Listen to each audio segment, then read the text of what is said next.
കഴിഞ്ഞ ആഴ്ച നമ്മൾ പഠിച്ചതിൻ്റെ തുടർച്ചയായി ചില കാര്യങ്ങൾ ഇന്ന് ചിന്തിക്കണം എന്ന് ഞാൻ വിചാരിക്കുന്നു.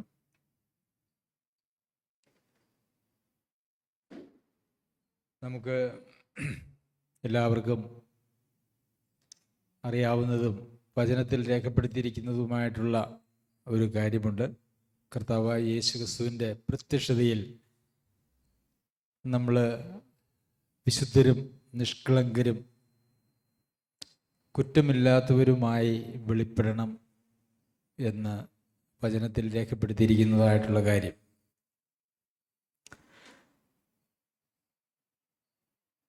ജോസഫരൻ ചില ആഴ്ചകൾക്ക് മുമ്പ് ആ ഒരു വാക്യത്തെ അടിസ്ഥാനപ്പെടുത്തി ഒരു ക്ലാസ് എടുത്തിരുന്നു.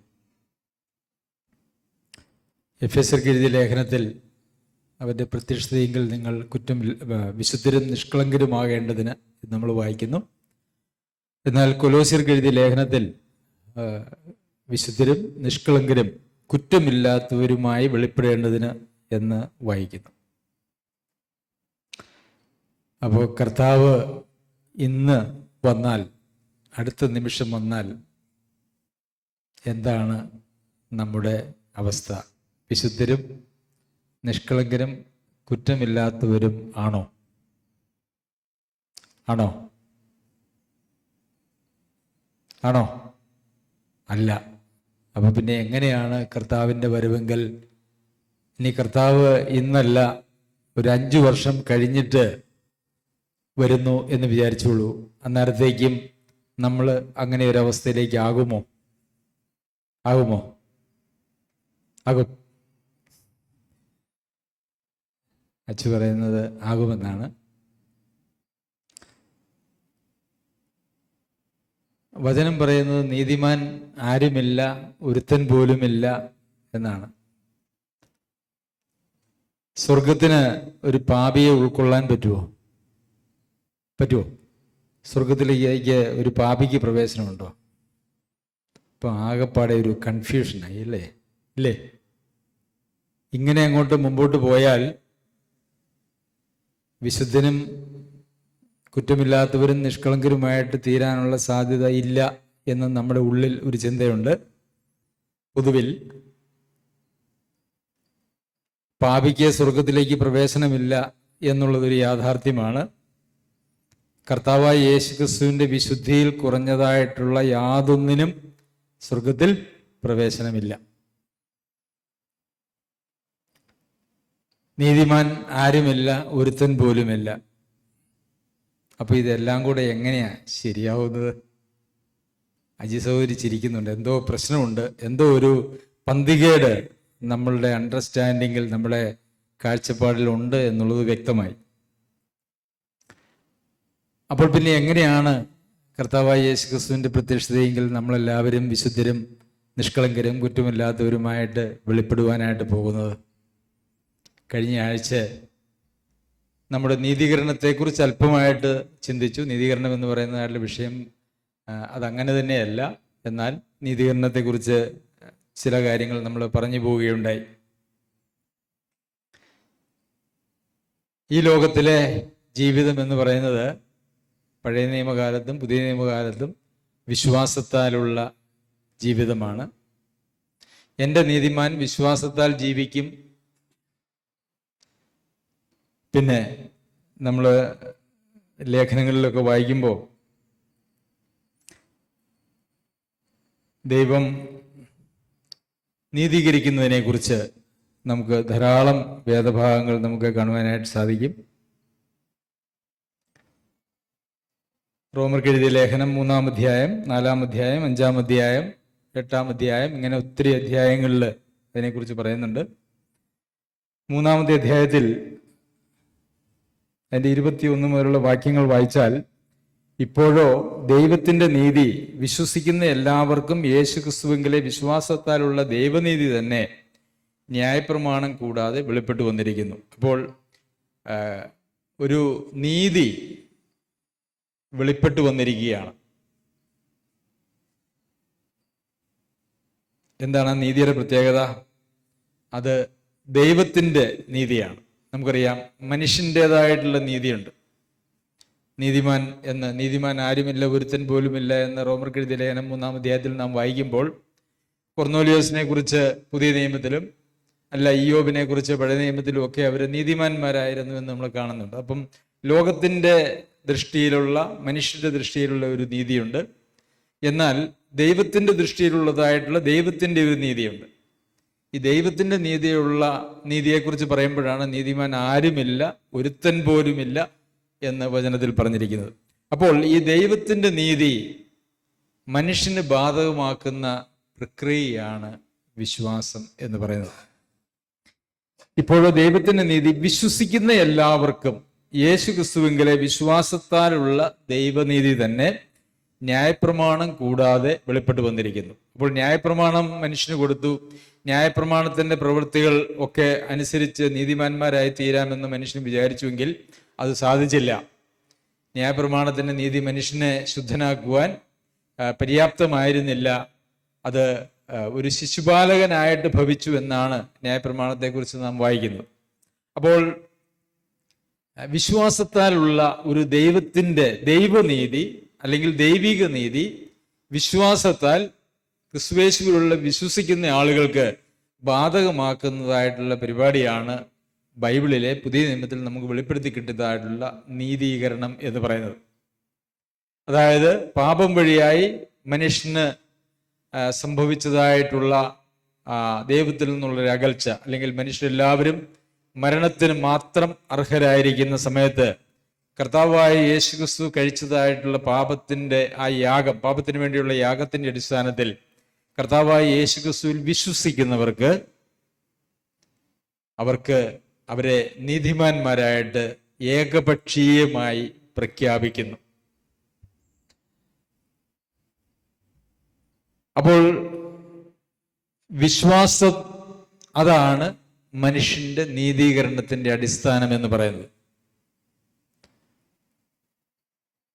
അതല്ലാതെ നമ്മൾ എത്ര നല്ലത് പ്രവർത്തിച്ച് മുമ്പോട്ട് പോയാലും ദൈവത്തിൻ്റെ കണ്ണിന് മുമ്പിൽ നീതിമാന്മാരായി തീരുവാനായിട്ട് ഈ ലോകത്തിൽ ആർക്കും ദൈവിക നീതിയെക്കുറിച്ച് ഞാൻ പറഞ്ഞത്, ദൈവിക നീതിയിൽ താന്നതായിട്ടുള്ള ഒന്നിനും നമ്മെ നിത്യതയിലേക്ക് കടത്തുവാനായിട്ട് സാധിക്കുകയില്ല.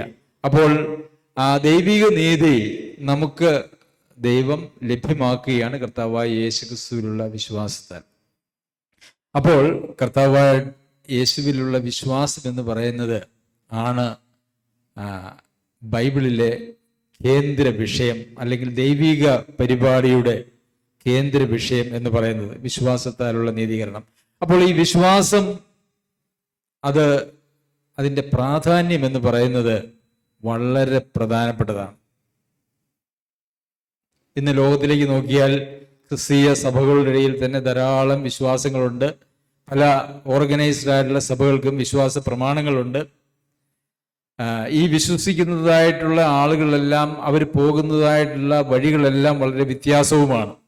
അപ്പോൾ എല്ലാ വിശ്വാസങ്ങളും യഥാർത്ഥത്തിൽ ബൈബിളിലുള്ള മനുഷ്യനെ നീതീകരിക്കുന്ന വിശ്വാസമല്ല എന്ന് വ്യക്തമാണ്. അങ്ങനെ എല്ലാം മനുഷ്യനെ നീതീകരിക്കുന്ന ഏക വിശ്വാസമായിരുന്നുവെങ്കിൽ വളരെ വ്യത്യസ്തമായിട്ടുള്ള കാഴ്ചപ്പാടുകളോടുകൂടെ, ആചാരങ്ങളോടുകൂടെ ലോകത്തിൽ മനുഷ്യർക്ക് പോകുവാനായിട്ട് ആവശ്യമുണ്ടായിരുന്നില്ല.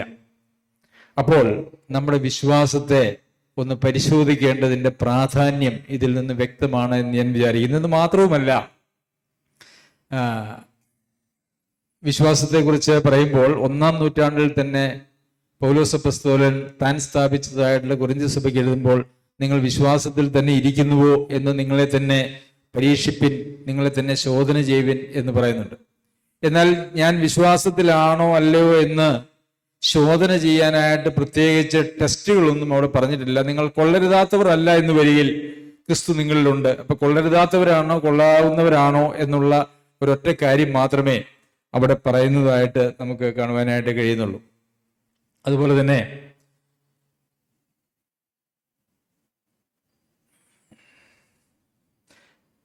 എബ്രായർക്ക് എഴുതിയ ലേഖനം 2-ാം അധ്യായം അതിന്റെ 1-ാം വാക്യത്തിൽ, അതുകൊണ്ട് നാം വല്ലപ്പോഴും ഒഴുകിപ്പോകാതിരിക്കേണ്ടതിന് കേട്ടത് അധികം ശ്രദ്ധയോടെ കരുതിക്കൊള്ളുവാൻ ആവശ്യമാണ്. അപ്പോൾ അതുകൊണ്ട് നാം വല്ലപ്പോഴും ഒഴുകിപ്പോകാതിരിക്കേണ്ടതിന് കേട്ടത് അധികം ശ്രദ്ധയോടെ കരുതിക്കൊള്ളുവാൻ ആവശ്യമാണ്. വിശ്വാസം കേൾവിയാലും, കേൾവി ദൈവത്തിന്റെ വചനത്താലും വരുന്നു. അപ്പോൾ അവർ കേട്ടതായിട്ടുള്ള വിശ്വാസം, അതിൽ വിശ്വാസത്തെക്കുറിച്ചാണ് ഇവിടെ പറയുന്നത്, ഒഴുകിപ്പോകാതിരിക്കേണ്ടതിന്, അതായത് വിശ്വാസത്തിൽ നിന്നും തെന്നി മാറി അവിശ്വാസത്തിലേക്ക് പോകാതിരിക്കേണ്ടതിന് കേട്ടത് അധികം ശ്രദ്ധയോടെ കരുതിക്കൊള്ളുവാൻ ആവശ്യമാകുന്നു. ശ്രദ്ധയോടെ ശരിയായിട്ടുള്ള വിശ്വാസം, രക്ഷാകരമായിട്ടുള്ള വിശ്വാസം, അത് ശ്രദ്ധയോടെ നാം കരുതിക്കൊണ്ടില്ല എങ്കിൽ ഒഴുകിപ്പോകാനായിട്ടുള്ള സാധ്യതയുണ്ട് എന്ന് നമുക്കവിടെ കാണുവാനായിട്ട് സാധിക്കും. മാത്രമല്ല കർത്താവ് പറഞ്ഞു, മനുഷ്യപുത്രൻ വരുമ്പോൾ ഭൂമിയിൽ വിശ്വാസം കണ്ടെത്തുമ്പോൾ, നാം പലപ്പോഴും പറയാറുള്ള വാക്യമാണ്. അപ്പോൾ വിശ്വാസമുണ്ട് എന്ന് പറഞ്ഞുകൊണ്ട്, വിശ്വസിക്കുന്നു എന്ന് പറഞ്ഞുകൊണ്ട് ജനലക്ഷങ്ങൾ അല്ലെങ്കിൽ കോടികൾ ഈ ലോകത്ത് ജീവിക്കുകയും, എന്നാൽ ഈ വിശ്വാസത്തിൽ നിന്ന് ഒഴുകിപ്പോകുവാനോ, അതല്ല വിശ്വാസം ദൈവം സ്വീകരിക്കാത്തതായുള്ളൊരു വിശ്വാസത്തിന്റെ തലത്തേക്ക് അതിന്റെ ഗുണം മാറിപ്പോവുകയോ ചെയ്യാനായിട്ടുള്ള സാധ്യത ഉണ്ട് എന്ന് നമുക്കറിയാം. അതുപോലെ തന്നെ ഈ എബ്രായർക്ക് എഴുതിയ ലേഖനം 3-ാം അധ്യായത്തില് ജീവനുള്ള ദൈവത്തെ ത്യജിച്ചു കളയുന്ന അവിശ്വാസമുള്ള ദുഷ്ടഹൃദയം നിങ്ങളിൽ ആർക്കും ഉണ്ടാകാതിരിപ്പാൻ നോക്കുവിൻ, സൂക്ഷിച്ചുകൊള്ളുവിൻ എന്ന് പറയുന്നുണ്ട്. അപ്പോൾ ജീവനുള്ള ദൈവത്തെ ത്യജിച്ചു കളയുന്ന ഒരു അവിശ്വാസമുള്ള ഹൃദയം, ദുഷ്ടഹൃദയം നമ്മളിൽ ഉണ്ടാകാനായിട്ടുള്ള സാധ്യതയും അവിടെ ദൈവവചനം വളരെ കൃത്യമായിട്ട് പറയുന്നുണ്ട്. നമ്മുടെ വിശ്വാസത്തെക്കുറിച്ച് യൂദാ പറയുമ്പോൾ നിങ്ങളുടെ അതിവിശുദ്ധ വിശ്വാസം എന്നാണ് പറയുന്നത്.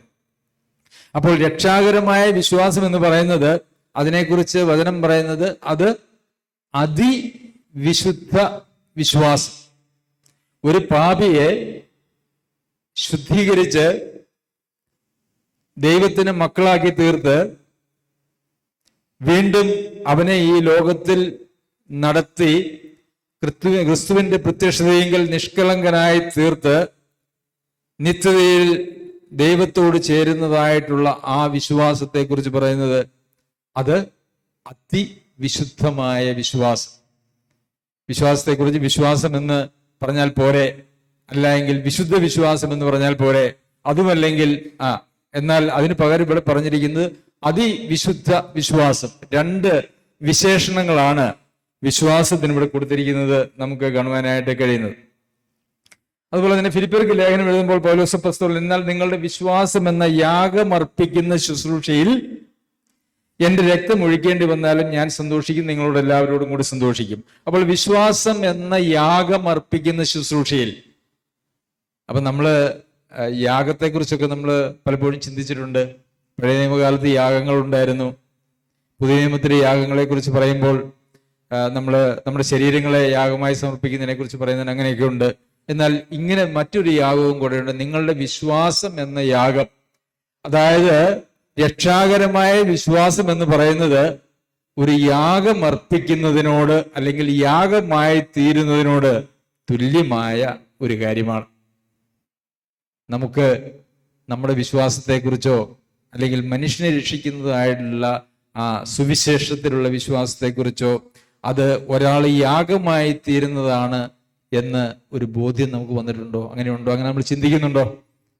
നമ്മളെന്താ ചിന്തിക്കുന്നത്? യേശുവിൽ വിശ്വസിക്കുക, എന്നാൽ നീ നിന്റെ കുടുംബവും രക്ഷ പ്രാപിക്കും.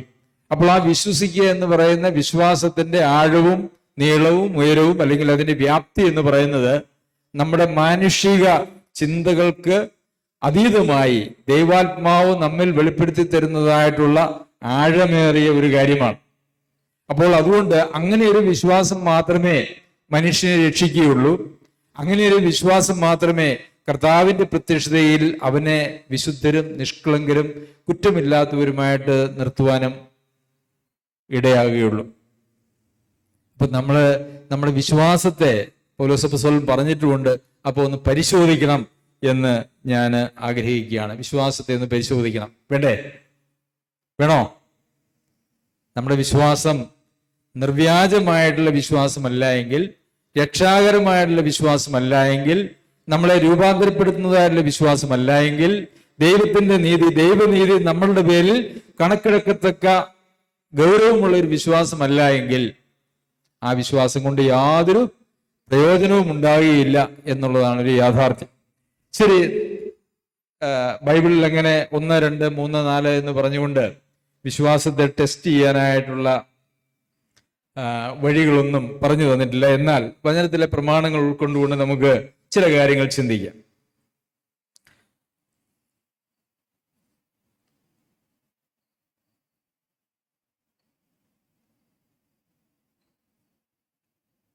നമ്മുടെ വിശ്വാസത്തിൻ്റെ പരിശോധന എന്ന് നമ്മൾ വായിക്കുന്നുണ്ട്. വിശ്വാസത്തിൻ്റെ പരിശോധന യാക്കോബ് എഴുതിയ ലേഖനത്തിലുണ്ട്, പത്രോസ് എഴുതിയ ലേഖനത്തിൽ, ബൈബിളിലുടനീളം വിശ്വാസത്തിൻ്റെ പരിശോധനയെക്കുറിച്ച് നേരിട്ടും അല്ലാതെയും ഒക്കെയും പറയുന്നുണ്ട്. പരിശോധന വരുമ്പോൾ, അല്ലെങ്കിൽ നമ്മുടെ ജീവിതത്തിൽ ഒരു പ്രതിസന്ധി വരുമ്പോൾ, അതെന്തുമായിക്കൊള്ളട്ടെ, രോഗമോ മരണമോ സാമ്പത്തിക പ്രശ്നങ്ങളോ, അങ്ങനെ ഈ ലോകത്തിൽ മനുഷ്യർ സാധാരണഗതിയിൽ നേരിടുന്നതായിട്ടുള്ള പ്രശ്നങ്ങൾ വരുമ്പോൾ നമ്മുടെ വിശ്വാസത്തിൻ്റെ ഒരു പരിശോധനയാണ് അവിടെ നടക്കുന്നത്. എന്താണ് നമ്മുടെ പ്രതികരണം എന്ന് നോക്കിയാൽ, നമ്മുടെ വിശ്വാസം ഒരു യാഥാർത്ഥ്യമാണോ അതെയോ വെറും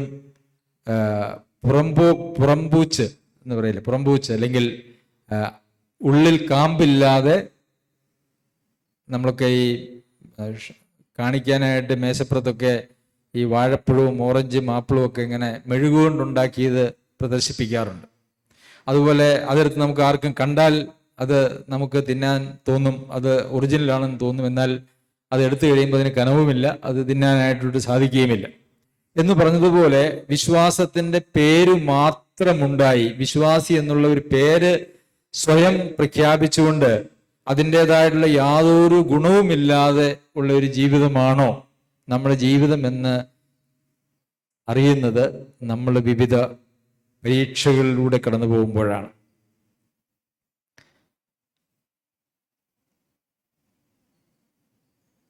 എങ്ങനെയാണ് നമ്മൾ പ്രതീക്ഷിക്കാത്തതായിട്ടുള്ള ജീവിത സാഹചര്യങ്ങൾ നാം ഏറ്റുമുട്ടുമ്പോൾ നാം എവിടെയാണ് നിൽക്കുന്നത്? പെട്ടെന്ന് ഒരു താൽക്കാലികമായിട്ടൊരു പക്ഷേ പ്രയാസമൊക്കെ ഉണ്ടായിരിക്കാം. എന്നാൽ ആ പ്രയാസത്തിലും ദുഃഖത്തിലും നിലനിൽക്കുകയും ദൈവത്തെ തള്ളിപ്പറയുന്നതായിട്ടുള്ള ഒരു മനോഭാവത്തിലുമാണോ, അല്ലെങ്കിൽ വിശ്വാസത്തെ തള്ളിക്കളയുന്നതായിട്ടുള്ള ഒരു രീതിയിലാണോ നമ്മൾ പോകുന്നത്? നമ്മൾ ആവലാതിയും വേവലാതിയും പൂണ്ട് ശരിക്കും പറഞ്ഞു കഴിഞ്ഞാൽ നമ്മുടെ ജീവിതത്തിൽ നമ്മളങ്ങനെ ഭാരങ്ങളും പേറിയാണ് ജീവിക്കുന്നത്, അല്ലെങ്കിൽ പരാതിയും പിറുപിറുപ്പും ആയിട്ടാണ് നാം നമ്മുടെ ജീവിതത്തിൽ ജീവിക്കുന്നതെങ്കിൽ നാം യഥാർത്ഥത്തിലുള്ള ഒരു വിശ്വാസത്തിലല്ല എന്ന് നമ്മളെക്കുറിച്ച് തന്നെ നമ്മൾ നമ്മളെക്കുറിച്ച് തന്നെ നമ്മൾ ബോധ്യപ്പെടേണ്ടത് ആവശ്യമാണ്. ഇസ്രായേൽ ജനത്തെക്കുറിച്ച് പറയുമ്പോഴും എബ്രായർക്ക് എഴുതിയ ലേഖനത്തിലെ 3-ാം അധ്യായത്തിൽ ഇങ്ങനെ വായിക്കുന്നുണ്ട്: 40 ആണ്ട് ആരോട് ക്രോധിച്ചു? പാപം ചെയ്തവരോടല്ലയോ? അവരുടെ ശവങ്ങൾ മരുഭൂമിയിൽ വീണുപോയി എൻ്റെ സ്വസ്ഥതയിൽ പ്രവേശിക്കുകയില്ല എന്ന് ആണയിട്ടത് അനുസരണം കെട്ടവരോടല്ലാതെ പിന്നെ ആരോടാകുന്നു? ഇങ്ങനെ അവിശ്വാസം നിമിത്തം അവർക്ക് പ്രവേശിപ്പാൻ കഴിഞ്ഞില്ല എന്ന് നാം കാണുന്നു. അവിടെ അനുസരണക്കേടിനെ കുറിച്ച് പറഞ്ഞു വന്നിട്ട് അടുത്ത വാക്യം പറയുന്നത് അവരുടെ അവിശ്വാസ നിമിത്തം. അപ്പോൾ അവരുടെ അനുസരണവും അനുസരണക്കേടും അടിസ്ഥാനപ്പെട്ടത് ഏത് കാര്യത്തിലാ? വിശ്വാസത്തിലാണ്, അല്ലെങ്കിൽ അവിശ്വാസത്തിലാണ്. അതുപോലെ നമ്മുടെ ജീവിതത്തിൽ ദൈവകൽപ്പനകളോടുള്ള നമ്മളുടെ അനുസരണം എന്ന് പറയുന്നത് അത് നമ്മുടെ വിശ്വാസത്തിൻ്റെ ഒരു ടെസ്റ്റാണ്. നിങ്ങൾ ഒന്നിനെക്കുറിച്ചും വിചാരപ്പെടരുത് എന്ന് പറയുമ്പോൾ എല്ലാത്തിനെക്കുറിച്ചും എല്ലായ്പ്പോഴും വിചാരപ്പെട്ടുകൊണ്ടാണ് നാം ഇരിക്കുന്നതെങ്കിൽ അതിൻ്റെ അർത്ഥം നാം കർത്താവിന് വിട്ടുകൊടുക്കാതെ, അല്ലെ? എബ്രായർക്ക് എഴുതിയ ലേഖനം 12-ാം അധ്യായത്തിൽ നിങ്ങളുടെ സകല ഭാരവും മുറുകെ പറ്റുന്ന പാപവും വിട്ട് നമ്മുടെ മുമ്പിൽ വെച്ചിരിക്കുന്നതായിട്ടുള്ള ഓട്ടം സ്ഥിരതയോടെ ഓടുക. അപ്പോൾ പരാതിയും പിറുപിറുപ്പും പരിഭവമായിട്ടാണ് നമ്മളുടെ ജീവിതം മുന്നോട്ട് പോകുന്നതെങ്കിൽ നമ്മളുടെ വിശ്വാസം എന്ന് പറയുന്നത് കാമ്പില്ലാത്തൊരു വിശ്വാസമാകാനായിട്ടുള്ള സാധ്യതയുണ്ട്. നമുക്കറിയാം, ജീവിതത്തിലെ പ്രശ്നങ്ങൾ വരുമ്പോൾ അത് നമ്മെ ബാധിക്കും. എന്നാൽ എല്ലാ സന്ദർഭങ്ങളിലും പൗലോസപ്പോസ്തലന് പ്രശ്നങ്ങൾ വന്നപ്പോൾ പൗലോസപ്പോസ്തലനെ എങ്ങനെയാ ബാധിച്ചേ? പൗലോസപ്പോസ്തലൻ എന്താ പറഞ്ഞേ? വിശന്നിരിക്കാനും സമൃദ്ധിയായിരിക്കാനും എനിക്കറിയാം, അല്ലേ? ഏത് നിലയിലിരിക്കാനും എനിക്കറിയാം. എന്നെ ശക്തനാക്കുന്നവൻ മുഖാന്തരം ഞാൻ സകലത്തിനും മതിയാകുന്നു. അപ്പോൾ കർത്താവായ യേശുക്രിസ്തുവിൽ വിശ്വസിക്കുന്ന, യഥാർത്ഥത്തിലുള്ള വിശ്വാസം ഹൃദയത്തിൽ സൂക്ഷിക്കുന്നതായിട്ടുള്ള ഒരാളെ സംബന്ധിച്ചിടത്തോളം അവർ ജീവിതത്തിൽ കടന്നു പോകുന്നതായിട്ടുള്ള ഏത് പ്രതിസന്ധിയിലും അവരെപ്പോഴും ധൈര്യമായിട്ട് തന്നെ ഇരിക്കും. അവർക്ക് പിറുപിറുപ്പിൻ്റെതായിട്ടുള്ള പ്രശ്നമില്ല, അവർക്ക് നിരാശയുടേതായിട്ടുള്ള പ്രശ്നമില്ല. വിശ്വാസത്തിന്റെ ഒരു വലിയ ശത്രു എന്തെന്നറിയാവോ? നമ്മുടെ ജീവിതത്തിലെ നാളെ എന്താകും എന്ന് പറയുന്നതായിട്ടുള്ള നമ്മുടെ ആകുലതകളാണ്. നാളത്തെക്കുറിച്ച് ആലോചിക്കുമ്പോൾ നമുക്ക് നമ്മുടെ ആരോഗ്യം എങ്ങനെയാകും, നമ്മുടെ സാമ്പത്തിക അവസ്ഥ എങ്ങനെയാകും, കടം വരുമോ പോകുമോ, കടം വീട്ടാനായിട്ട് സാധിക്കുമോ, മക്കളുടെ വിദ്യാഭ്യാസം എന്താകും, മക്കളുടെ ഭാവി എന്താകും, കല്യാണം എന്താകും. പിന്നെ അങ്ങനെ ദൈനംദിന ജീവിതത്തിൽ നമ്മളങ്ങനെ നൂറുകണക്കിന് കാര്യങ്ങളെക്കുറിച്ച് ഭാരപ്പെട്ട് ജീവിക്കുന്ന ഒരു ജീവിതമാണെങ്കിൽ അത് വിശ്വാസത്തിലുള്ളൊരു ജീവിതമല്ല. വിശ്വാസത്തിലുള്ളൊരു ജീവിതമാകുന്ന ആളുകൾ എന്താ പറയുന്നതെന്നറിയാമോ? അവർക്ക് അതിനെക്കുറിച്ച് ഭാരപ്പെടാനായിട്ട് യാതൊരു ആവശ്യമില്ല. കാരണം അവർക്ക് സ്വർഗത്തിൽ ഒരു പിതാവുണ്ട്, ഒരു അപ്പനുണ്ട് എന്നുള്ള ഒരു വിശ്വാസം അവരുടെ ഹൃദയത്തിലുണ്ട്. വയലിലെ താമരയും ആകാശത്തിലെ പറവുകളെയും പോറ്റുന്നതായിട്ടുള്ള ഒരു അപ്പൻ അവർക്ക് സ്വർഗത്തിലുണ്ട്. അതുകൊണ്ട് എനിക്ക് ഒന്നിനെക്കുറിച്ചും ഭാരപ്പെടുവാനായിട്ടില്ല.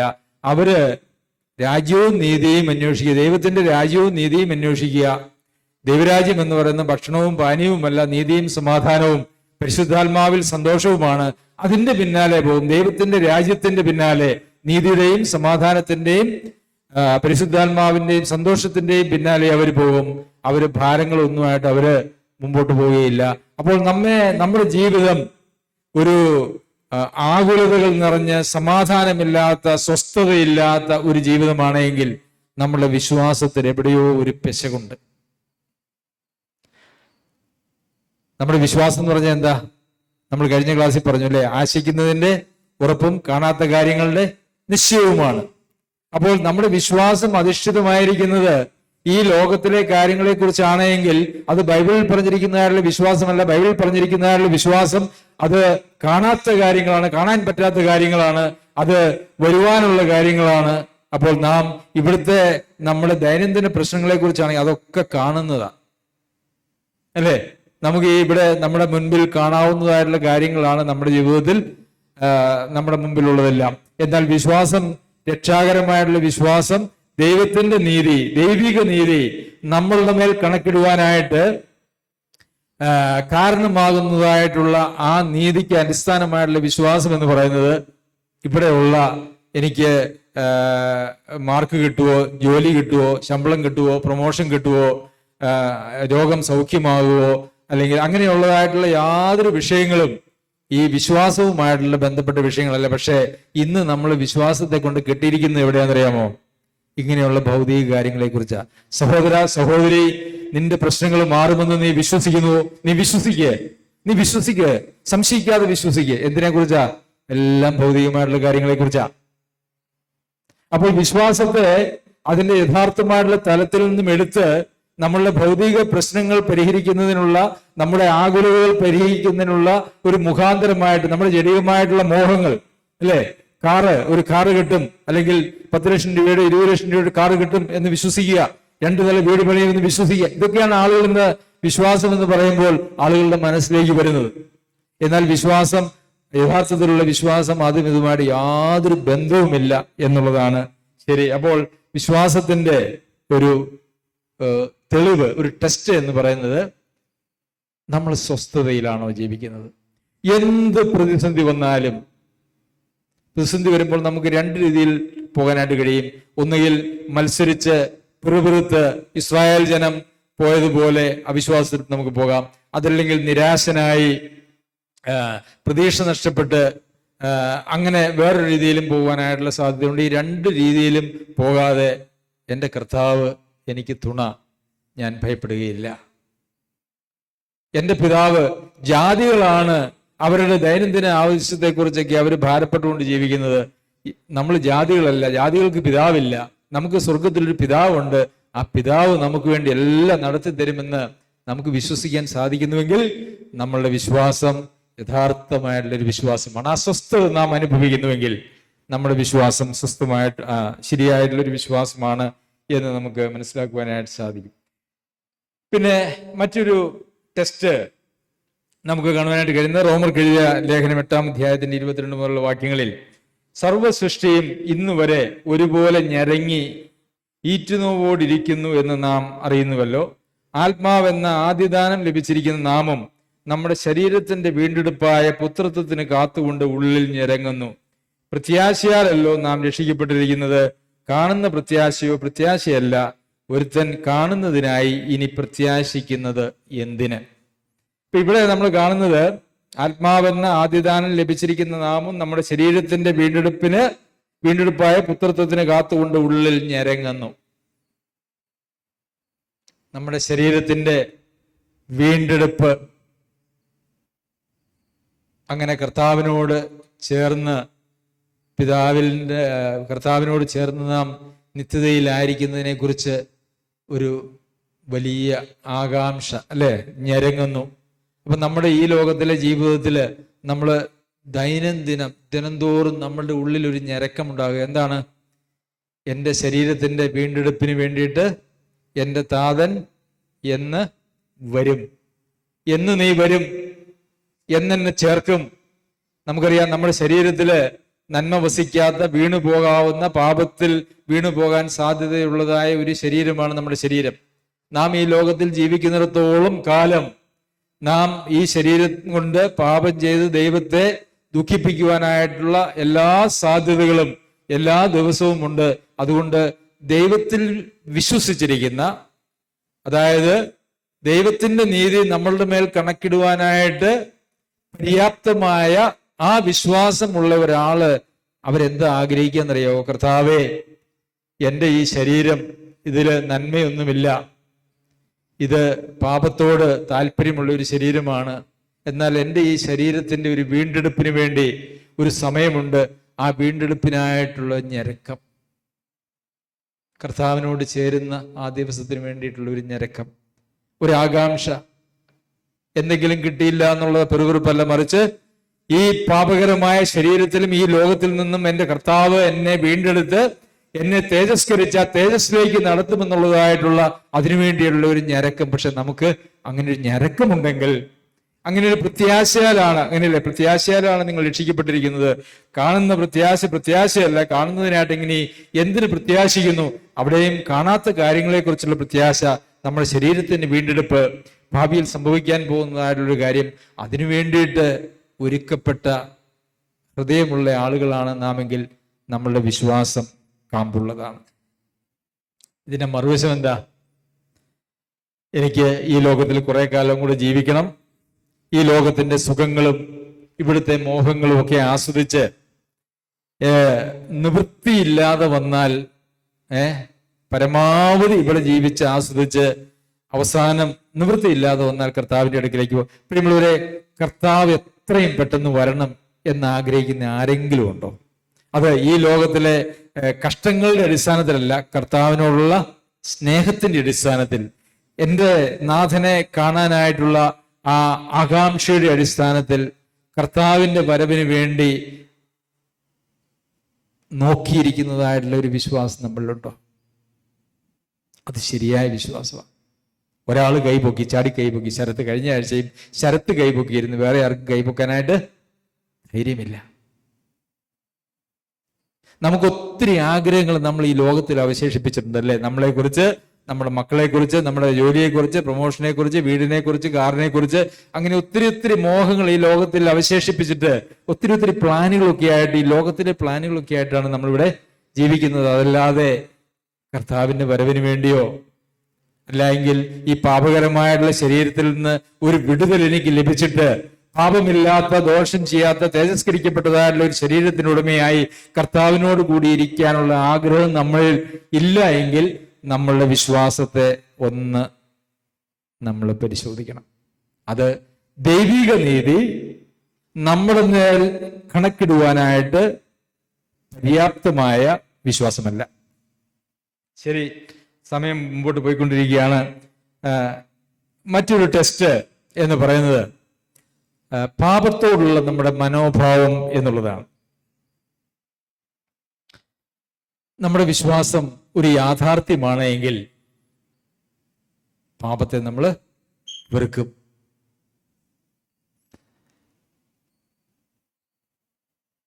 എബ്രായ ലേഖനം 12-ാം അധ്യായത്തിൽ നമ്മൾ വായിക്കുന്നത്, പാപത്തോട് പോരാടുന്നതിൽ പ്രാണത്യാഗത്തോളം നിങ്ങൾ എതിർത്ത് നിന്നിട്ടില്ല.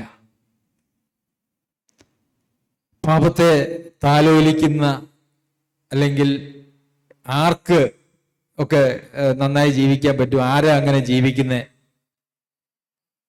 എന്ന് ചോദിക്കുകയും സ്വന്തം പാപത്തെ ന്യായീകരിക്കുകയും ലഘൂകരിക്കുകയും ചെയ്യുന്ന ഒരു മനോഭാവം നമുക്കുണ്ടെങ്കിൽ നമ്മൾ യഥാർത്ഥ വിശ്വാസത്തിലല്ല, രക്ഷാകരമായ വിശ്വാസത്തിലല്ല, ദൈവത്തിന്റെ നീതി നമ്മളുടെ മേൽ കണക്കെടുത്തക്ക രീതിയിലുള്ള ഒരു വിശ്വാസത്തിലല്ല.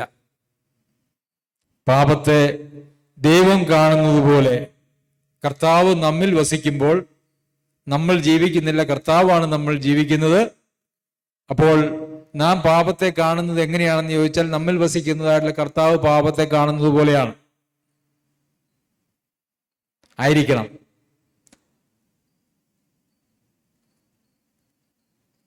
അങ്ങനെ പാപത്തെ കാണാനായിട്ട് നമുക്ക് താല്പര്യമുണ്ടോ, അല്ലെങ്കിൽ അങ്ങനെ ഒരു മനോഭാവം നമുക്കുണ്ടോ? ഒരു പാപത്തിൽ അകപ്പെട്ടു പോയാൽ ഉടനെ തന്നെ അതിനെക്കുറിച്ചൊരു ഭയങ്കര ഒരു വേവലാതി, അതിനെക്കുറിച്ചൊരു ദുഃഖം, ഒരു മാനസാന്തരം, അങ്ങനെയൊക്കെ നമ്മുടെ ഹൃദയത്തിൽ വരുന്നുണ്ടോ? ഉണ്ടെങ്കിൽ ക്രിസ്തു നമ്മിൽ ജീവിക്കുന്നുണ്ട്, ദൈവിക ജീവൻ നമ്മിലുണ്ട്. വിശ്വാസത്തിന്റെ ഫലമാണത്. നാം വിശ്വസിക്കുമ്പോൾ പരിശുദ്ധാത്മാവ് നമ്മുടെ ഹൃദയത്തിലേക്ക് വന്ന് നമ്മെ ദൈവത്തിന്റെ മക്കളാക്കി തീർക്കുന്നു, അല്ല എങ്കിൽ ദൈവിക ജീവന് നമ്മൾ പങ്കാളികളായി തീരുന്നു എന്നാണല്ലോ നാം വായിക്കുന്നതും പഠിച്ചിട്ടുള്ളതും ഒക്കെ. അങ്ങനെയെങ്കിൽ ഈ വിശ്വാസം നമ്മുടെ ഹൃദയത്തിൽ, ആ ആത്മീക ജീവൻ നമ്മുടെ ജീവിതത്തിൽ ഉണ്ടെങ്കിൽ, നമ്മുടെ ഹൃദയത്തിൽ ഉണ്ടെങ്കിൽ പാപത്തോട് പൊരുത്തപ്പെടുവാനോ പാപത്തെ ന്യായീകരിക്കുവാനോ പാപത്തിൽ ജീവിക്കുവാനോ നമുക്ക് കഴിയുകയില്ല എന്ന് മാത്രമല്ല, അങ്ങനെ എന്തെങ്കിലും സംഭവിച്ചു പോയാൽ ഉടനെ തന്നെ മാനസാന്തരപ്പെട്ട് യഥാസ്ഥാനപ്പെടുന്നതായിട്ടുള്ള ഒരു അവസ്ഥ നമ്മളിലുണ്ടാവും. അങ്ങനെ ഉണ്ടെങ്കിൽ നമ്മളുടെ വിശ്വാസം ശരിയായ വിശ്വാസമാണ്. പിന്നെയും നാലാമതൊരു കാര്യം കൂടി പറഞ്ഞ് അവസാനിപ്പിക്കാമെന്ന് ഞാൻ വിചാരിക്കുന്നു. സമയം കഴിഞ്ഞു പോയല്ലോ. ഇപ്പോൾ ജനിച്ച്, പത്രോസ് എഴുതിയ ലേഖനത്തിൽ ചിലതൊക്കെ ത്യജിച്ചിട്ട് ഇപ്പോൾ ജനിച്ച ശിശുക്കളെ പോലെ വചനം എന്ന മായമില്ലാത്ത പാൽ കുടിപ്പാൻ വാഞ്ചിപ്പിൻ എന്ന് നമ്മൾ വായിക്കുന്നത്. നമ്മൾ ഒത്തിരി പറഞ്ഞിട്ടുള്ളതായിട്ടുള്ളൊരു വാക്യമാണ്, അതുകൊണ്ട് വായിക്കേണ്ട. എല്ലാ ദുഷ്ടതയും, സകല ദുഷ്ടതയും, വ്യാജഭാവവും, അസൂയയും, നുണയും എല്ലാം നീക്കിക്കളഞ്ഞ് ഇപ്പോൾ ജനിച്ച ശിശുക്കളെ പോലെ വചനം എന്ന മായമില്ലാത്ത പാൽ കുടിപ്പാൻ വാഞ്ചിപ്പിൻ. നമ്മളിൽ യഥാർത്ഥത്തിലുള്ളൊരു വിശ്വാസം ഉണ്ടെങ്കിൽ ദൈവവചനത്തോടുള്ള ഒരു ആക്രാന്തം, വിശന്നിരിക്കുന്ന ഒരു കുഞ്ഞു പൈതൽ അതിന് പാലിന് വേണ്ടി കാണിക്കുന്ന ഒരു ആക്രാന്തം നിങ്ങൾ ശ്രദ്ധിച്ചിട്ടുണ്ടാവും അല്ലേ? ദൈവവചനത്തിന് വേണ്ടിയിട്ടുള്ള അങ്ങനെ ഒരു ആക്രാന്തം നമ്മുടെ ഹൃദയത്തിലുണ്ടോ? ദൈവവചനം ധ്യാനിക്കുവാനും ദൈവത്തിന് എന്നോട് സംസാരിക്കാനായിട്ടുള്ള കാര്യങ്ങൾ കേൾക്കാനും, വെറുതെ കേൾക്കാനല്ല. അങ്ങനെയുണ്ട് കേട്ടോ കേൾവി. ഒരു ഉദാഹരണം പറഞ്ഞാല്, ഞാൻ റോബിൻ സഹോദരനോട് രാവിലെ ഒരു കാര്യം പറഞ്ഞു എന്ന് വിചാരിക്കുക. സഹോദര, ഇങ്ങനെയൊരു കാര്യം ചെയ്യാമോ? സഹോദരൻ ചെയ്തില്ല. ഉദാഹരണമാണ്, ആരും സഹോദരൻ്റെ പിന്നാലെ പോകണ്ട. ചെയ്തില്ല, ചെയ്യാൻ താല്പര്യവുമില്ല. കുറച്ച് കഴിഞ്ഞ് സഹോദരൻ വന്ന് എന്നോട് പറയുക, സഹോദരൻ ഞാൻ എന്തൊക്കെയാണ് ഞാൻ ചെയ്യേണ്ടത്? അപ്പം ഞാൻ പറയുന്നു, രാവിലെ പറഞ്ഞത് ചെയ്തില്ല, ചെയ്യാൻ പല കാര്യങ്ങളുണ്ട്. അല്ല, എന്തൊക്കെയാണ് ഞാൻ ചെയ്യേണ്ടതെന്ന് അറിയാൻ വേണ്ടി ചെയ്യാൻ വേണ്ടി ചോദിച്ചതല്ല. എങ്ങനെയുണ്ട്, ഞാൻ എന്തെങ്കിലും പിന്നെ പറയുമോ എന്ന് പറഞ്ഞതുപോലെയാണ് നമ്മളുടെ വചന പഠനം എന്ന് പറയുന്നത്. നമ്മൾ വചനം പഠിക്കുന്നത് എന്തിനാണെന്നറിയാമോ?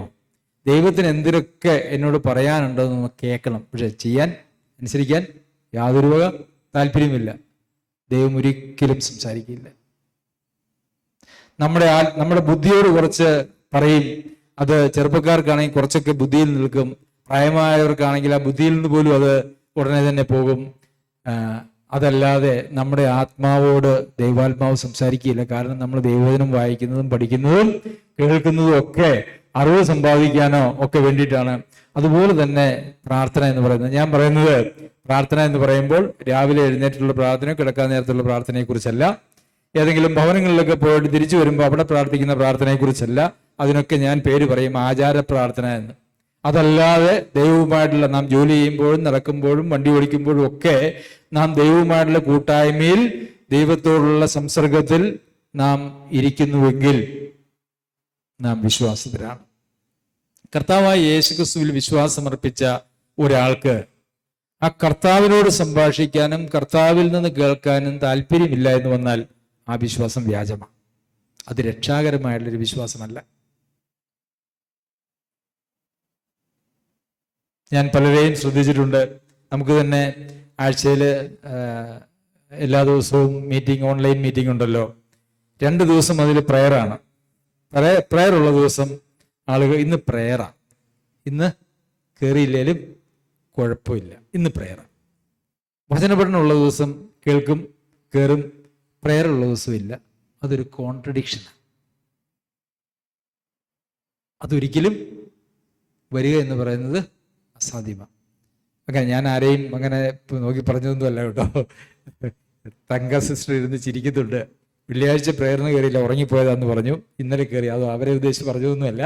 ഞാൻ പറയുന്നത് അങ്ങനെ പ്രേയറാണെങ്കിൽ വേണ്ട, വചനമാണെങ്കിൽ കേൾക്കാം. ഇത് രണ്ടും കൂടി ഒരിക്കലും ചേരില്ല സഹോദരന്മാരെ. കാരണം കർത്താവ് ഇങ്ങോട്ട് പറയാനുണ്ടെങ്കിൽ കേൾക്കാം, അനുസരിക്കാനൊന്നും താല്പര്യമില്ല. എനിക്ക് അങ്ങോട്ട് പറയാനും എനിക്ക് താല്പര്യമില്ല എന്ന് പറയുന്നത് ഒരു രക്ഷാകരമായ വിശ്വാസത്തിന്റെ ലക്ഷണമല്ല. അപ്പോൾ നിങ്ങൾ വിശ്വാസത്തിൽ ഇരിക്കുന്നുവോ എന്ന് നിങ്ങളെ തന്നെ പരീക്ഷിപ്പിൻ, നിങ്ങളെ തന്നെ ശോധന ചെയ്യൻ എന്ന് കൊരിന്ത്യർക്ക് എഴുതിയ 2-ാം ലേഖനം 13-ാം അധ്യായത്തിന്റെ 5-ാം വാക്യത്തിൽ കൊരിന്ത്യയിലെ വിശ്വാസികളോട് 1-ാം നൂറ്റാണ്ടിൽ പൗലോസ് അപ്പോസ്തലൻ പറഞ്ഞപ്പോൾ ഇത്രയും വിശദമായിട്ടൊന്നും പറഞ്ഞില്ല. നിങ്ങൾ കൊള്ളരുതാത്തവരല്ല എന്ന് വരികിൽ എന്നുള്ള ഒറ്റ വാക്കിൽ അത് അവിടെ നിർത്തുകയാണ് ചെയ്യുന്നത്. ഇനി ഓരോ കാര്യത്തെക്കുറിച്ചും ഒത്തിരി വിശദമായിട്ട് എഴുതാൻ സാധിക്കാത്തത് കൊണ്ടാണ് അന്ന് അങ്ങനെ ചെയ്തത്. അല്ലെങ്കിൽ ഈ ഓരോ വിഷയത്തെ സംബന്ധിച്ചും പുസ്തകങ്ങൾ തന്നെ എഴുതേണ്ടതായിട്ട് വരുമല്ലോ. വളരെ ചുരുക്കമായിട്ടാണ് എഴുതിയിരിക്കുന്നത്. എന്നാൽ നമ്മൾ അതിനെ ഒരല്പം വിശാലമാക്കി ഒരു 4 കാര്യങ്ങളിലേക്ക് നമ്മൾ കൊണ്ടുവന്നു. ജീവിതത്തിൽ സ്വസ്ഥതയും സമാധാനവും നമ്മുടെ പരീക്ഷ സമയത്ത് അനുഭവിക്കുന്നുവെങ്കിൽ ആ രക്ഷാകരമായ വിശ്വാസം നമ്മളിലുണ്ട്.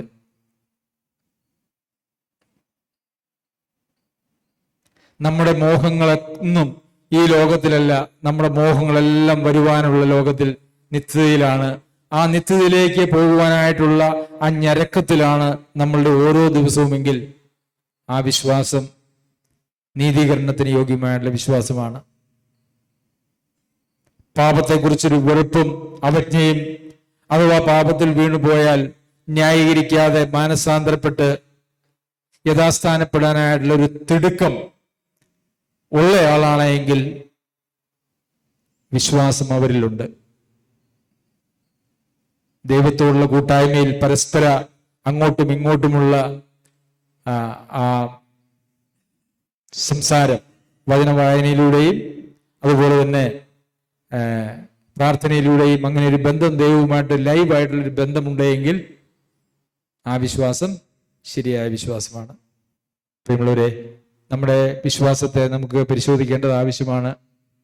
ഞാൻ എന്തെങ്കിലും ഒന്ന് ഏറ്റുപറഞ്ഞ് വിശ്വസിച്ചു എന്നുള്ളതല്ല. വിശ്വാസത്തെക്കുറിച്ച് വചനത്തിൽ വായിക്കുമ്പോൾ വിശ്വാസത്തിനും 3 കാലങ്ങൾ പറഞ്ഞിട്ടുണ്ട്. എന്തൊക്കെയാണ്? വിശ്വസിച്ചവർ ആദ്യ വിശ്വാസം അവസാനത്തോളം മുറുകെ പിടിച്ചുകൊള്ളണം, വിശ്വാസത്തിൽ നിലനിൽക്കണം, വിശ്വാസത്താൽ ജീവിക്കണം. അപ്പോൾ നമ്മളിൽ രക്ഷാകരമായി ഉടലെടുത്തതായിട്ടുള്ള വിശ്വാസം, ആ വിശ്വാസത്താലാണ് നാം കർത്താവ് വരുന്നതുവരെ അല്ലെങ്കിൽ ഈ ലോകത്തിൽ നിന്ന് മാറ്റപ്പെടുന്നതുവരെ ആ വിശ്വാസത്താലാണ് ജീവിക്കേണ്ടത്. എന്തായിരുന്നു ആ വിശ്വാസം? റോമർക്ക് എഴുതിയ ലേഖനം 10-ാം അധ്യായത്തിൽ നമ്മൾ കണ്ടു. എന്താണ് ആ വിശ്വാസം? നമ്മുടെ ഹൃദയത്തിൽ വിശ്വസിക്കണമെന്ന് പറയുന്നത്, നമ്മുടെ നീതീകരണത്തിനായിട്ട് വിശ്വസിക്കണമെന്ന് പറയുന്നത്, കർത്താവായ യേശുവിനെ പിതാവ് ഉയർത്തെഴുന്നേൽപ്പിച്ചു എന്ന് വിശ്വസിക്കുമ്പോൾ ആ കർത്താവിനോട് കൂടെ നമ്മെയും ഉയർത്തെഴുന്നേൽപ്പിക്കുമെന്നുള്ളൊരു വിശ്വാസമാണ്. അതാണ് നമ്മെ നീതീകരിക്കുന്നതായിട്ടുള്ള വിശ്വാസം. ആ വിശ്വാസം നമ്മുടെ ജീവിതത്തിൽ ഓരോ ദിവസവും, അല്ലെ, ഒരു കഷ്ടം വരുമ്പോൾ നമ്മൾ അന്നേരം ചിന്തിക്കേണ്ടതെന്നറിയാമോ? എനിക്കൊരു ഉയർപ്പുണ്ട്. കഷ്ടങ്ങൾ സാരമില്ല, ദുഃഖങ്ങൾ സാരമില്ല, എനിക്കൊരു ഉയർപ്പ് വരുവാനായിട്ടുണ്ട്. അപ്പൊ നമ്മളുടെ ജീവിതത്തിന്റെ എല്ലാ ലക്ഷ്യങ്ങളും നമ്മളെ നീതീകരിക്കുന്നതായിട്ടുള്ള കർത്താവായ യേശുക്രിസ്തുവിലുള്ള ആ ഉയർപ്പിന്റെ വിശ്വാസം, ആ കർത്താവിനോടുകൂടി നാമും ഉയർത്തെഴുന്നേൽക്കുമെന്നുള്ള വിശ്വാസമാണ് നമ്മെ നീതീകരിക്കുന്നത്. ആ വിശ്വാസം നമ്മെ നിത്യതയിലേക്ക് കൊണ്ടുപോകും. നമുക്ക് തെറ്റുകൾ പറ്റുമ്പോൾ നമ്മൾ സാധാരണ എന്താ ചെയ്യുന്നതെന്നറിയാമോ? നമ്മുടെ നീതീകരണത്തെക്കുറിച്ച് ഒത്തിരിയേറെ കാര്യങ്ങൾ പറയുവാനായിട്ടുണ്ട്. നമ്മൾ തെറ്റ് പറ്റുമ്പോൾ ഇനി നമ്മൾ എല്ലാവരും ചിന്തിക്കും. എങ്ങനെയാ ചിന്തിക്കുന്നത്? ഇനി ഞാൻ പാപം ചെയ്യല, അല്ലേ? ഇനി ഞാൻ പാപം ചെയ്യല, പിന്നെയും അത് തന്നെയോ അല്ലെങ്കിൽ മറ്റെന്തെങ്കിലുമൊക്കെ നമ്മൾ ചെയ്യും. പക്ഷേ ഒരു വിശ്വാസി പാപത്തിലകപ്പെട്ടാൽ ഇനി ഞാൻ പാപം ചെയ്യില്ല എന്നല്ല പറയുക. അതൊരു ഭയങ്കര വ്യത്യാസമാണ്. ഇനി ഞാൻ പാപം ചെയ്യില്ല എന്ന് പറയുമ്പോൾ അവിടെ ആരുണ്ട്? ഞാനുണ്ട്. ഞാനില്ലല്ലോ. ഞാൻ എന്നെ തന്നെ കർത്താവിനോട് കൂടെ ക്രൂശിച്ചില്ലേ? പിന്നെ ഞാൻ തീരുമാനമെടുക്കാനായിട്ട് ഞാനുണ്ടോ അവിടെ? ഇല്ല. ഇനി ഞാൻ ചെയ്യില്ല എന്ന് തീരുമാനിക്കുന്നവരും, കർത്താവേ എനിക്ക് എന്നെ വേണ്ട, ഞാനില്ല, അങ്ങ് എന്നിൽ ആരംഭിച്ചതായിട്ടുള്ള ആ പ്രവൃത്തി അങ്ങ് ക്രിസ്തുവിന്റെ നാളോളം തികയ്ക്കണം. ഞാനില്ല, എനിക്ക് എന്നെ വേണ്ട. നമ്മൾ നമ്മെ തന്നെ ത്യജിച്ചവരാണ്. നമ്മളെ തന്നെ ത്യജിച്ചതിന് ശേഷം വീണ്ടും നാം പറയുകയാണ് ഞാനെന്ന് പറയുമ്പോൾ അതുകൊണ്ടാണ് തീരുമാനമെടുത്ത് നമുക്ക് ഒരു കാര്യവും വേണ്ടെന്ന് വെക്കാൻ പറ്റില്ല. കാരണം ആ തീരുമാനം വരുന്ന മുഴുവൻ ജഡത്തിൽ നിന്നാണ്, അല്ലെങ്കിൽ ദേഹിയിൽ നിന്നാണ്. ആത്മാവിനെ രൂപാന്തരപ്പെടുത്തുന്നത് ദൈവമാണ്. നമ്മളിലുള്ള വിശുദ്ധീകരണ പ്രക്രിയ എന്ന് പറയുന്നത് പിതാവായ ദൈവം താൻ നമുക്ക് നൽകിയിരിക്കുന്നതായുള്ള പരിശുദ്ധാത്മാവിനാൽ നമ്മൾ ചെയ്യുന്നതായിട്ടുള്ള ഒരു ആജീവനാന്ത പ്രക്രിയയാണ്. അതിന് നമ്മൾ ചെയ്യേണ്ടത് നമ്മളെ തന്നെ ത്യജിച്ച് ഏൽപ്പിച്ചു കൊടുക്കുക എന്നുള്ളതാണ്. അതല്ലാതെ ഞാൻ ചെയ്യും എന്ന് പറയുമ്പോൾ അവിടെ കർത്താവ് പിതാവ് നമ്മുടെ ജീവിതത്തിന്റെ പ്രവർത്തനത്തിൽ നിന്നും പുറത്താവുകയാണ് ചെയ്യുന്നത്. എന്തുകൊണ്ടാണ് നമുക്ക് നന്നാവാൻ പറ്റാത്തതെന്ന് മനസ്സിലായില്ലേ? നമ്മൾ നന്നാവാൻ നോക്കും, ബാക്കിയുള്ളവരൊക്കെ നന്നാക്കാനും നോക്കും. അതൊന്നും നടക്കാൻ പോണില്ല. നമുക്ക് നന്നാകാനും പറ്റില്ല, ബാക്കിയുള്ളവരെ നന്നാക്കാനും പറ്റില്ല. പിതാവായ ദൈവം നമുക്ക് നൽകിയതായിട്ടുള്ള പരിശുദ്ധാത്മാവിനാൽ നമ്മുടെ ജീവിതത്തിൽ ആരംഭിച്ചതായിട്ടുള്ള ആ ശുദ്ധീകരണം, അതിന് നമ്മെ തന്നെ ഏകപക്ഷീയമായിട്ട് നമ്മെ തന്നെ ത്യജിച്ച് വിട്ടുകൊടുക്കുക എന്നുള്ള ഒറ്റ കാര്യമേ നടക്കുകയുള്ളൂ. അങ്ങനെ വിട്ടുകൊടുക്കുന്നതായിട്ടുള്ള ആളുകൾക്ക് അവരുടെ ജീവിതത്തിൽ വിശ്വാസത്താലുള്ള ദൈവിക നീതി കണക്കിട്ട് കർത്താവിന്റെ പ്രത്യക്ഷതയെങ്കിൽ ആ ദൈവത്തിന്റെ നീതി നമ്മളിൽ അപ്പോഴും ബാധകമാണ്. അത് വിശ്വസിക്കുമ്പോൾ മാത്രമല്ല, ആ നീതി നമുക്ക് നമ്മുടെ അവസാനം വരെ ബാധകമാണ്. അപ്പോൾ കർത്താവായ യേശുക്രിസ്തുവിന്റെ നീതി, കർത്താവായ യേശുക്രിസ്തുവിനെ പിതാവ് അംഗീകരിച്ചപ്പോൾ കർത്താവായ യേശുക്രിസ്തുവിൽ ഉള്ളവരായിട്ടുള്ള എല്ലാവരെയും കർത്താവിനോട് കൂടെ അങ്ങ് അംഗീകരിക്കപ്പെടുകയാണ് ചെയ്യുന്നത്, അല്ലേ? നമ്മള് മെഡിക്കൽ കോളേജിൽ പോയപ്പം കയറിക്കോളം പറഞ്ഞപ്പോൾ പുറകെ അങ്ങോട്ട് കയറുക. പുറകെ പോയ ആൾക്ക് അനുവാദമൊന്നും കൊടുത്തില്ല. മുമ്പിലുള്ള ആളോട് കയറിക്കോളാൻ പറഞ്ഞു. ആ കൂട്ടത്തിലും കയറിപ്പോ എന്ന് പറഞ്ഞതുപോലെ കർത്താവായ യേശുക്രിസ്തുവിനെ പിതാവ് ഉയർത്തെഴുന്നേൽപ്പിച്ചുകൊണ്ട് തന്റെ ക്രൂശുമരണം അല്ലെങ്കിൽ യാഗം മനുഷ്യന്റെ പാപത്തിന് പരിഹാരമായിട്ട് ദൈവം അംഗീകരിച്ചപ്പോൾ ആ ക്രിസ്തുയേശുവിൽ വസിക്കുന്നവരായിട്ടുള്ള, ആ ക്രിസ്തുയേശുവിൽ വിശ്വസിക്കുന്നവരായിട്ടുള്ള എല്ലാവർക്കും ഓട്ടോമാറ്റിക്കായിട്ട് അങ്ങോട്ട് പ്രൊമോഷൻ കിട്ടുകയാണ് ഈ നിത്യതയിലേക്ക്. അല്ലാതെ നമ്മുടെ പ്രവൃത്തികളുടെ അടിസ്ഥാനത്തിൽ നമുക്ക് ദൈവസന്നിധിയിൽ എത്തുവാനായിട്ട് കഴിയുകയില്ല. നമ്മുടെ പ്രവൃത്തികളിലേക്ക് നാം തിരിഞ്ഞു കഴിഞ്ഞാൽ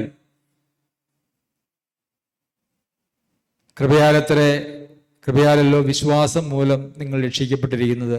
അതിന് നിങ്ങൾ കാരണമല്ല, ദൈവത്തിന്റെ ദാനം അത്രയാകുന്നു. ആരും പ്രശംസിക്കാതിരിക്കാൻ പ്രവൃത്തികളും കാരണമല്ല. അല്ല, നമ്മുടെ പ്രവൃത്തികൾ കൊണ്ടാണ് നമുക്ക് നിത്യതയിലേക്കുള്ള പ്രവേശനം കിട്ടണമെങ്കിൽ പ്രശംസ ആർക്കാ? അല്ലേ?